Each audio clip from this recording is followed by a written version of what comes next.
नड्डा ने किया परिवर्तन यात्रा का शुभारंभ। कहा सरकार ही नहीं सोच का भी बदलाव है। भारतीय जनता पार्टी के राष्ट्रीय अध्यक्ष जेपी नड्डा ने शनिवार को नवद्वीप से परिवर्तन यात्रा का शुभारंभ किया। यह परिवर्तन यात्रा रथ यात्रा नदिया मुर्शिदाबाद होते हुए उत्तर 24 परगना में समाप्त होगा। इस अवसर पर कैलाश विजयवर्गीय, राहुल सिन्हा, मुकुल राय और राजीव बनर्जी समेत कई नेता उपस्थित रहे। इस मौके पर जेपी नड्डा ने कहा कि यहां से परिवर्तन यात्रा की शुरुआत हुई है। यह केवल सरकार का नहीं बल्कि सोच का भी बदलाव है। ममता जी ने मां माटी और मानुष की शपथ लेकर 10 साल पहले सरकार का गठन किया। 10 साल में मां को लूट लिया गया, माटी का अनादर किया गया और मानुष की रक्षा नहीं की गई। जेपी नड्डा ने कहा कि प्रधानमंत्री नरेंद्र मोदी जी ने बंगाल को सब कुछ देने की कोशिश की है, लेकिन ममता चाहे न चाहे कहती हैं और वह हर चीज के लिए हो भी ना कहती हैं। क्यों सब कुछ मई महीनों के बाद होगा। जेपी नड्डा ने कहा कि बंगाल को बचाने का काम डॉक्टर श्यामा प्रसाद मुखर्जी ने किया था। श्यामा प्रसाद मुखर्जी के सपने को मोदी और शाह की रणनीति ने पूरा करने का प्रयास किया। अब ममता बनर्जी का जाना तय हो गया है। इनके जाते ही राज्य के 70 लाख लोगों को लाभ मिलेगा। यह कैसी सरकार है, इनके राज में हमारे जैसे लोगों पर हमला हो सकता है तो आम लोगों का क्या हाल होगा। जब मैं भी बंगाल आता हूँ और कहीं जाता हूँ तो ये लोग रास्तों में मेरा पोस्टर हटाकर पीसी, बुआ और भाईपो, भतीजे की हाथ जोड़े तस्वीर लगा देते हैं और हमारे स्वागत के लिए ये लोग हाथ जोड़े खड़े रहते हैं। इसके पहले शनिवार को जेपी नड्डा ने मालदा के फोवारा मोड़ से रविंद्रनाथ टैगोर की प्रतिमा तक एक मेगा रोड शो किया। सम्मानित मंच और यहाँ इतनी बड़ी संख्या में एकत्र आए इस क्षेत्र के हमारे किसान भाई, हमारे फलों की खेती करने वाले, उपजाने वाले, ऐसे हमारे एग्रीकल्चर और हॉर्टिकल्चरिस्ट साथीगण, आज हम सब लोग यहाँ पर सहभोज के लिए ये जो कृषक सुरक्षा अभियान है, कृषक सुरक्षा अभियान में कृषक के साथ सहभोज, इस कार्यक्रम में आप शामिल हुए और मैं भी कृषक सहभोज में आप सबके साथ इकट्ठा होकर के भोजन करूंगा। ये जो आपने मौका दिया है, इसके लिए कृषक सुरक्षा अभियान के आयोजकों का मैं धन्यवादी हूं और उनको मैं धन्यवाद देता हूं। निवेदन है, अभी चुनाव होगा, ममता जी को टाटा, उनको नमस्ते।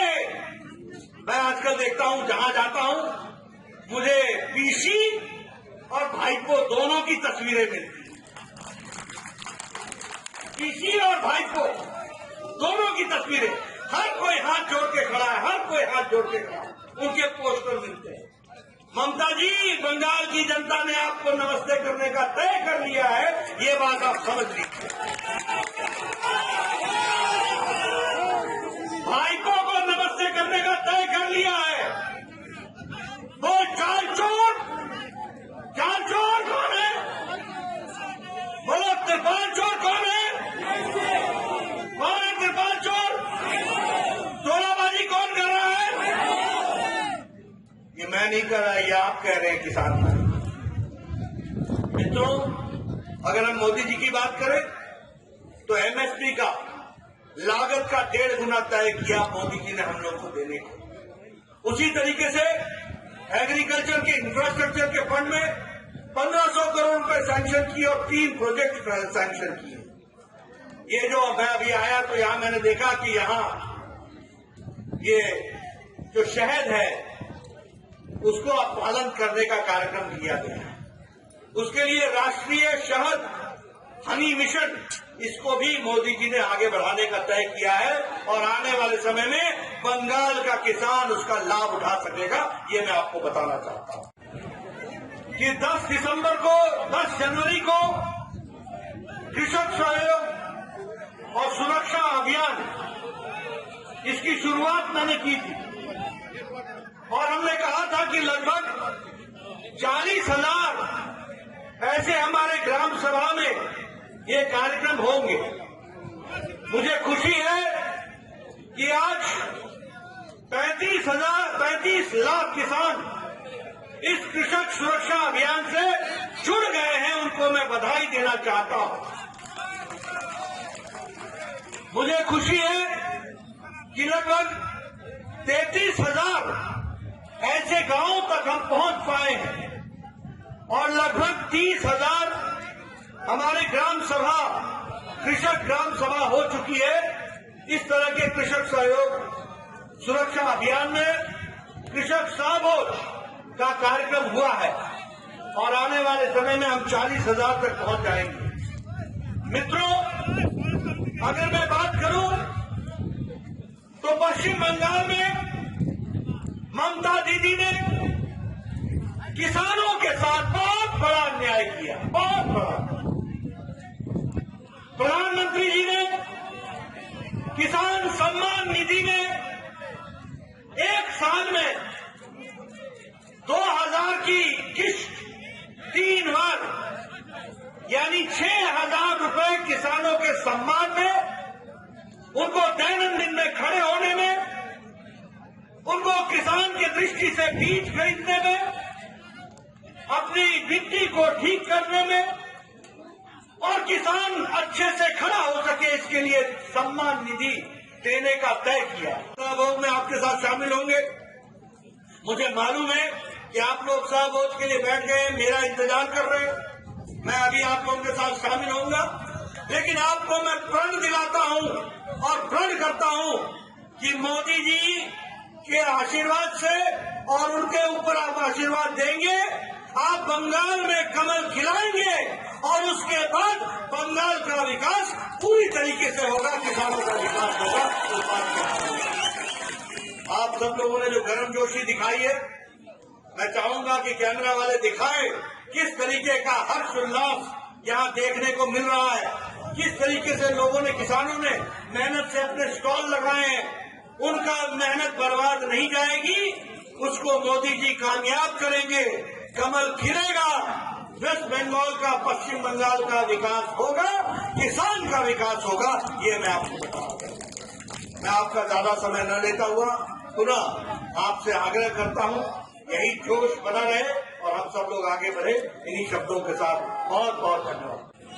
अपनी जिद में, अपने ईगो के कारण, अपने अभिमान के कारण मोदी जी के इस कार्यक्रम को बंगाल की धरती पर लागू नहीं होने दिया और इसके कारण हमारे बंगाल के 70 लाख से ज्यादा किसान वंचित रहे और लगभग 14,000, क्योंकि 2 साल में 12,000 और ये जो पहली किश्त निकली तीसरे साल की, यानी 14,000 रुपए के सहयोग से वंचित रहा हमारा किसान। और आज जब बंगाल के किसानों में लगभग 25 लाख लोगों ने केंद्र सरकार को खुद अर्जी भेज दी, तो कहती है ममता जी की मैं भी प्रधानमंत्री किसान सम्मान निधि लागू करूंगी। ममता जी, चुनाव आ गए हैं, अब पछतावत होत क्या जब चिड़िया चुग गई खेत।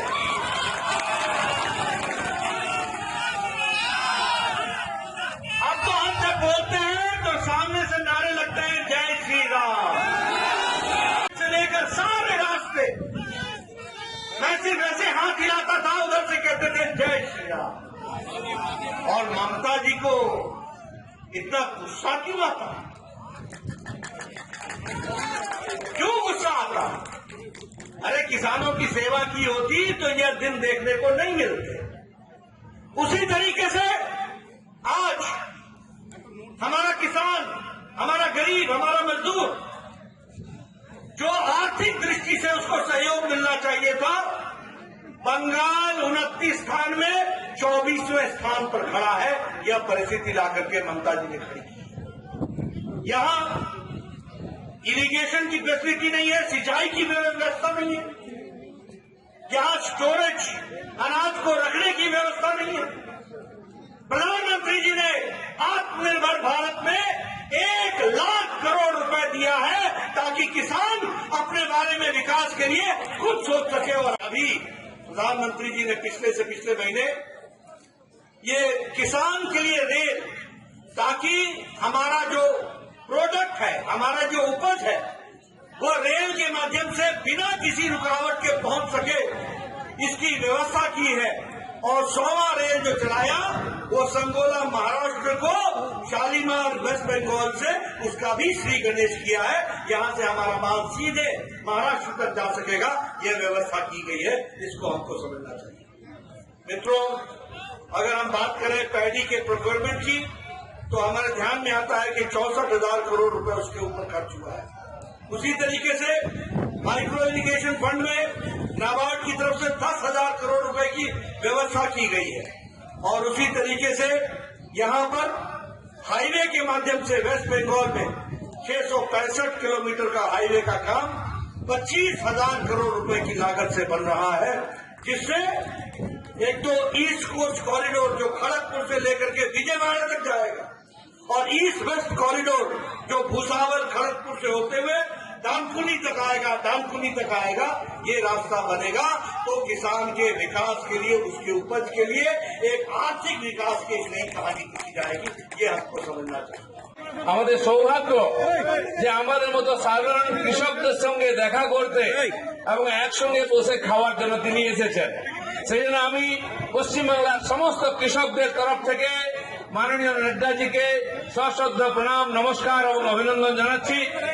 আমি নিজেও একজন কৃষকের বাড়ির ছেলে, আমার পূর্বপুরুষ কৃষক। আমি জানি কৃষকদের সমস্যা কি, কষ্ট কি। পশ্চিমবাংলার তথা ভারতবর্ষের কৃষক সমাজ এই 135 কোটি লোকের মুখ আমাদের ধোকা দিতে না পারে। শুধু তাই নয়, প্রতি বছর 6,000 কোটি টাকা দিচ্ছেন, কিন্তু আমাদের দিদিমণির জন্য সেই টাকাটা আমরা পাচ্ছি না। তাই আমি কৃষক ভাইদের বলবো, আপনাদের অধিকার আছে প্রতি বছর 6,000 টাকা পাওয়ার। সেই টাকাটা পেলে আপনার বীজ কিনবেন, সার কিনবেন, জল দেবেন, লেবার দেবেন, ওইটার জন্য আমাদের চাষ আটকে যায়। তাই প্রধানমন্ত্রী কৃষকের কথা ভেবেছেন, আমি কথা দিচ্ছি ভারতীয় কৃষকদের কথা ভাববে, আপনারা যাতে প্রতি বছর 6,000 টাকা পাবেন সেই ব্যবস্থা আমরা করব। তাই আমার বহু কার্যকর্তা বন্ধুরা আছেন, আমাদের কেন্দ্রের মন্ত্রী শ্রীমতী দেবশ্রীদি আছেন, আমাদের জেলার এমপি খগেনদা আছেন,